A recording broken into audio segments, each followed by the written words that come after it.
Widely known as one of the most beautiful beaches in the world, Punta Cana's Bavaro Beach has some of the best all-inclusives you can find. But is a $365 per night all-inclusive worth it when you can stay on the same beach for just $100 per night? Well, in this video, we'll help you answer that question. In May of 2022, we spent a week in Punta Cana, where we first stayed at this ridiculously inexpensive $100 per night Airbnb, and then stayed just a mile up the beach at this $365 per night all-inclusive resort. We also stayed at a more affordable $210 per night Bavaro Beach all-inclusive a few months prior to that. If you haven't already seen our full experience at those all-inclusives, be sure to check those videos out after this one. But in this episode, we're going to show you our Punta Cana AirBNB experience, rate it against our all-inclusive experiences, and compare the costs of spending a day at each. And stay tuned to the end where we'll tell you which Punta Cana experience we prefer. Our stay in Punta Cana came on the heels of an exhausting 3 days of hiking in Puerto Rico, so by the time we touched down in Punta Cana, we were ready to relax.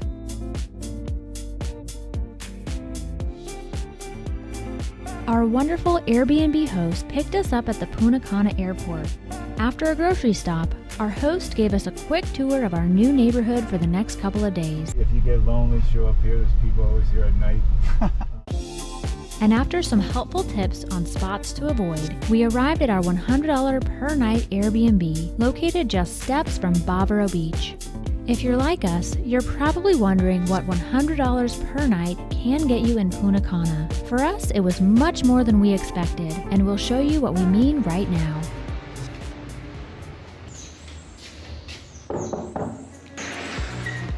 Welcome to our Airbnb in Punta Cana.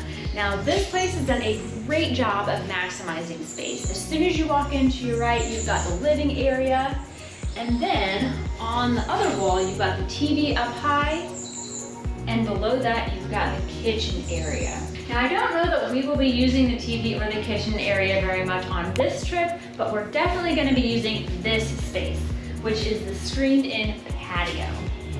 Out here, you've got a nice table for dining, and also a place to relax. Next, let's go see the bedroom. Now, I really love that this bedroom is open air. Look at how giant this window is right here. And I also like that in case it gets a little too hot, we also have an air conditioning unit. This room also has a ton of storage. And there's even a safe, which is great. Next, let's go see the bathroom. It's right across the hallway. We've got a pretty good counter space here. And then in the right corner, we've got the toilet. And in the left corner, we have the shower. I do want to mention that there is a timer for the water heater. So if you want to take a hot shower, you have to turn the timer on and give it a little bit of time so you can have hot water. Now that we've given you the tour, let's show you the main reason we booked this Airbnb. You see this? Guess where this path leads? While our Airbnb itself was far from extravagant, it was clean, cute, and had all the necessities for an enjoyable beach vacation. But the number one drawing point of this Airbnb is without a doubt its proximity to the beach. And after a walk of only around a minute, we were back at one of our favorite spots, Bavaro Beach. If you're enjoying this video so far and want to see more Punta Cana and other Caribbean content, be sure to subscribe and turn the notifications on. So the Airbnb we're staying at here in Punta Cana is surrounded by all-inclusive resorts. We actually stayed at an all-inclusive resort a few miles up the beach from here about 7 months ago, and we loved the beach so much we just had to come back. Now, our Airbnb host actually recommended a beachfront restaurant just about a mile up the beach from here, so that's where we're heading now. We'll see you there. But before we made the walk to our beachfront dinner spot, Skylar just had to grab a drink from the Flamingo bar. We found the menu to offer a good variety of tropical drinks, and it was the Banana Mama that won out on this day. With frozen drink in hand, we began making our way down the beach to our dinner destination. Oh, and look at that moon tonight. It's so bright. gonna be a nice night for a beach walk. Skylar, what happened to your banana mama? You got that like 5 minutes ago. It was delicious and I was thirsty, that's what happened.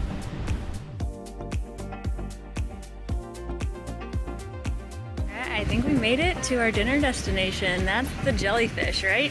Yep. Oh, it looks so cool. We found jellyfish to look even cooler on the inside, with several chandeliers made from shells and resembling, you guessed it, jellyfish.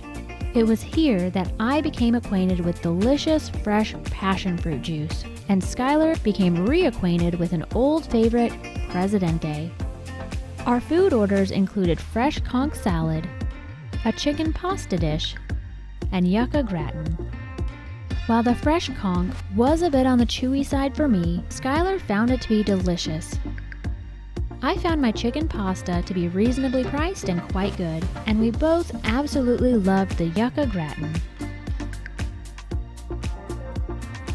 Outside of jellyfish, we got to see a Dominican wedding dance before enjoying the moonlit walk back to our Airbnb. While our dinner at Jellyfish was far from the first we've had in the Dominican, it was the first that wasn't at a resort. And overall, we found the quality of food at Jellyfish to be comparable to the dinners at both the Bahia Principe Ambar and the Lopesan Costa Bavaro. While the dinners at those resorts are complimentary, they are certainly built into the price of the resort. Overall, we spent a total of $203 on this first day in Punta Cana, compared to $210 for one night at Bahia Principe Ambar and $365 for one night as a unique guest at the Lopesan. We'll further compare our Airbnb stay and 2 all-inclusive stays later in this video, but for now, let's pick up on the second day at our Airbnb. So the beach here is really nice. The sand is soft and it doesn't get too hot. And this little area where we're staying is surrounded by shops and restaurants that we can't wait to explore. So come along with us to see what we can find.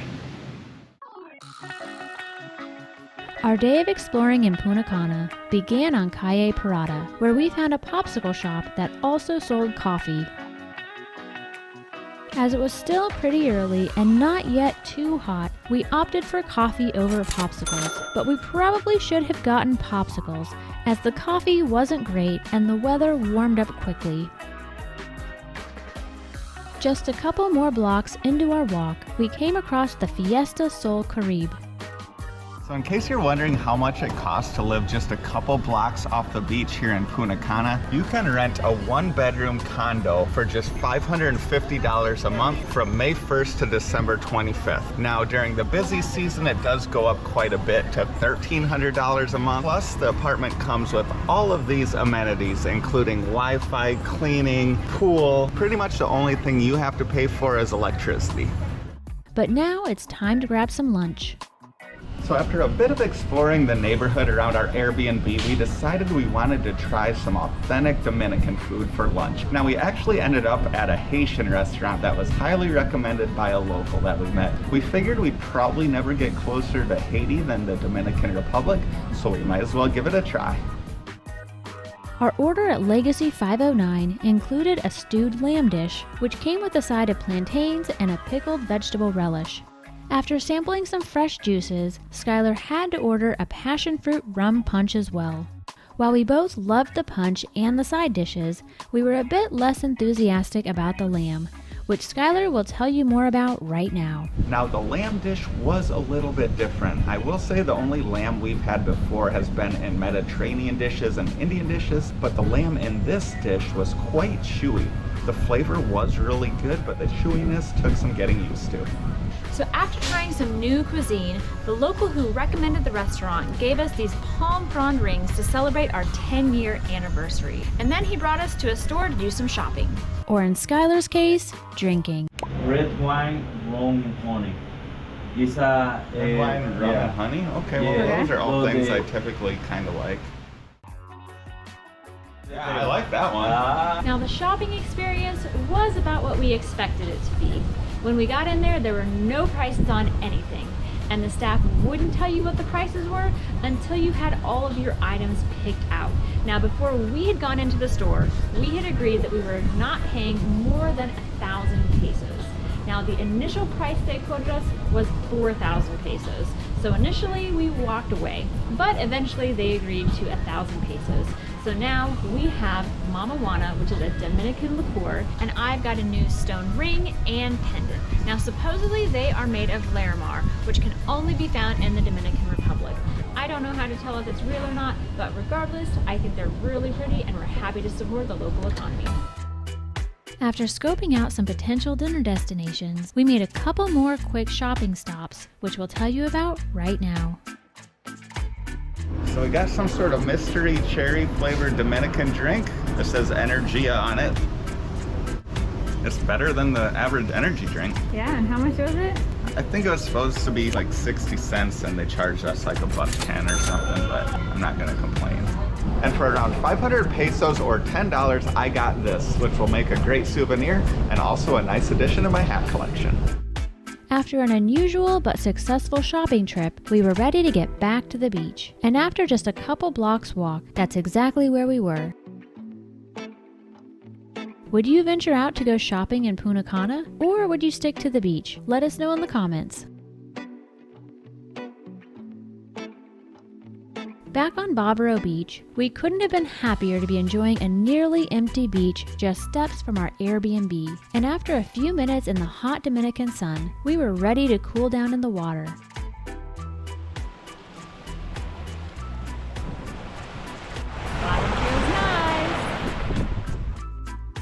We enjoyed the cool and refreshing water and the views of Bavaro Beach while we attempted to plan out our evening in Punta Cana.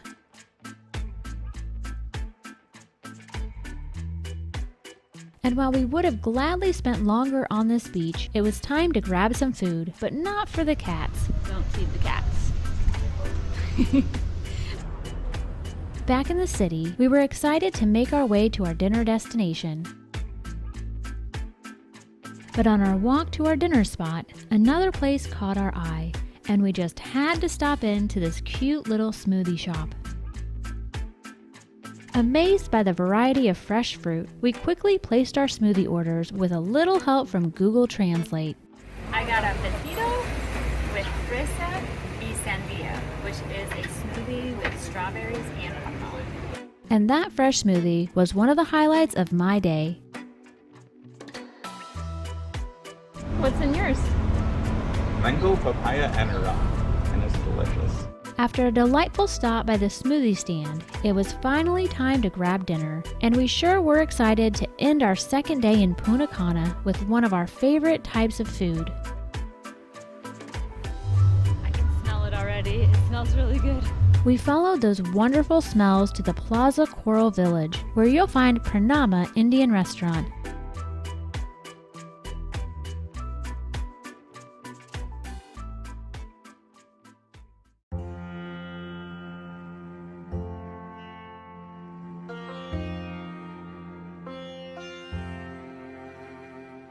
Once inside Pranama, we were immediately impressed with the restaurant's bright Indian decor, and we were super excited to try an item off their amazing drink menu as well.